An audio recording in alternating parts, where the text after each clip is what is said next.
Oh, welcome, ladies and gents. Joker 2. It's got a D cinema score. That's really bad. And it's looking like it's going to hit about $47 million opening, which is not good either. That's real bad. Real bad. Now, interesting. We'll get to the box office in a minute, but I just thought I'd show you this. Apparently, Warner Brothers decided not to do test screenings for this film. Why? Why would you not do test screenings? You spent $200 million on this, you bunch of morons. So, it says this. Despite the costly budget of Joker, Folie, Deux, a new report claims Warner Brothers elected not to have any test screenings for its latest comic book film. The first Joker was a stunning success for Warner Brothers and DC. The villain origin movie grossed over $1 billion and was the highest grossing R-rated film of all time, before recently being passed by Deadpool and Wolverine. So whilst the first movie was originally meant to be a one-off, a sequel was then greenlit, as the studio wanted to bank on the franchise's success. Why did you not do test screenings then? So part of what made the first Joker so profitable was its low budget of $55 million. Warner Brothers, but $55 million is basically the payday that went to Todd Phillips, Joaquin Phoenix and Lady Gaga. These people are insane. So they gave it $200 million. Studio taking many risks with this film, as it's also a musical. Dumb choice, but okay. And now there's a new report on Matt Belloni's Puck newsletter.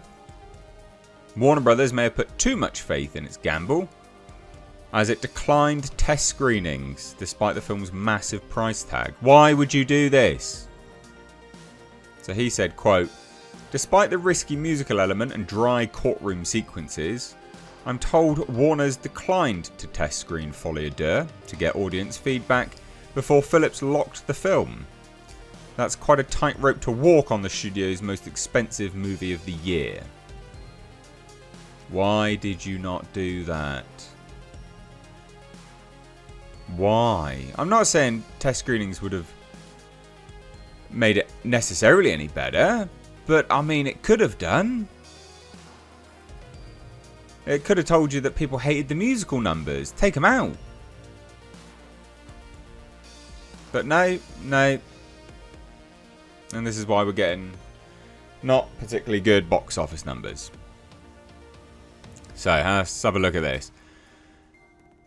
This isn't a box office marketplace problem. This is a creative development problem, declared one movie marketing vet this weekend over Warner Brothers' bold swing with a foul. Joker, Folie Deux, which at the production cost of $190+ million is coming in way below projections at $47 million or less. Or less! This is going to be a huge bomb. Huge loss. A huge loss for Warner Brothers. Friday was $20 million, which includes previews.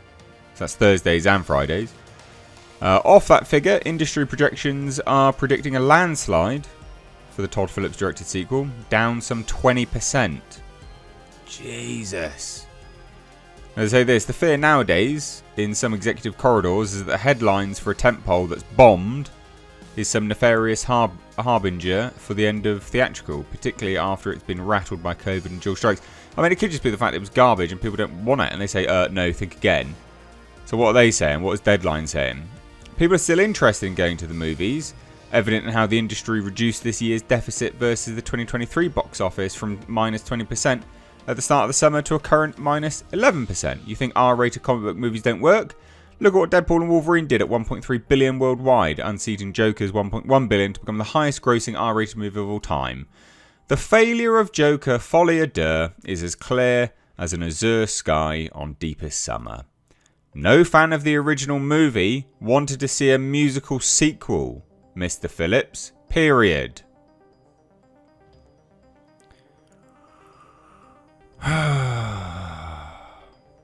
They are dumb.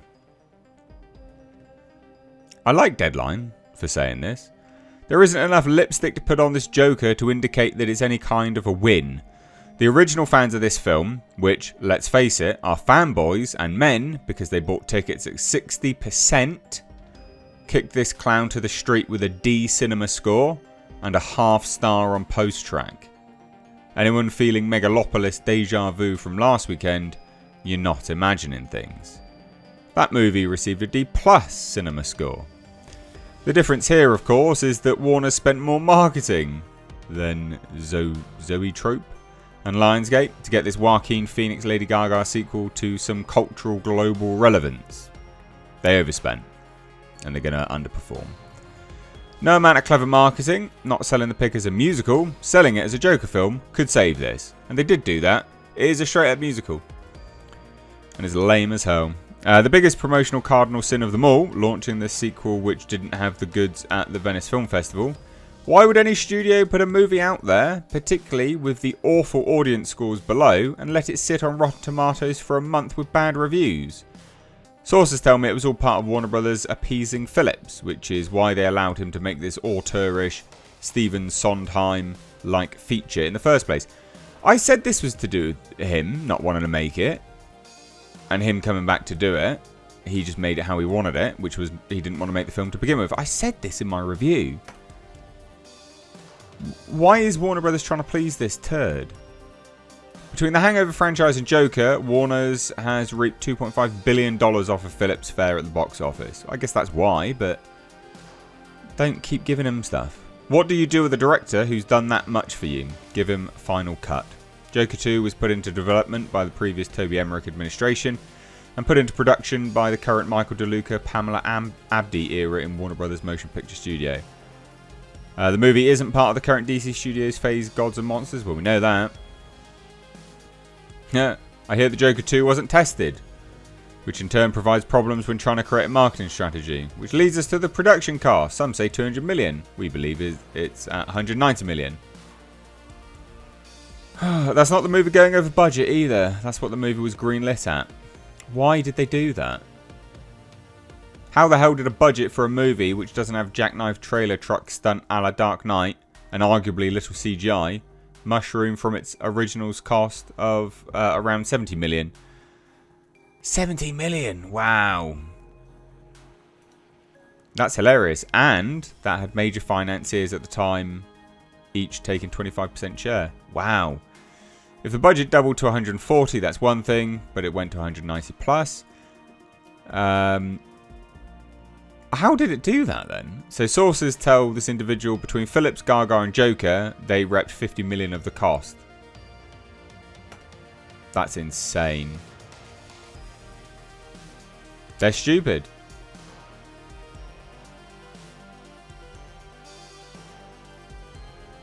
Yeah, they're really stupid.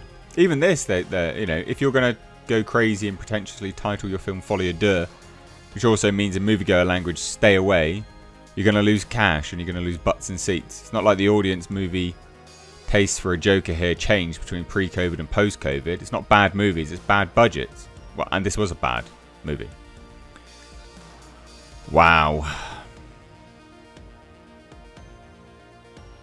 Joker netted 437 million in profit after its 1.1 billion at the box office. Well, they've really fucked themselves, haven't they? Excuse the language. They really have. They're so dumb. Why did they do this? Wow. Well, there you go. I don't have much else to say on this. Didn't test, and it is going to be a bomb. It's going to be a huge loss. You lose millions. Leave your thoughts down below. Take care. Bye-bye now.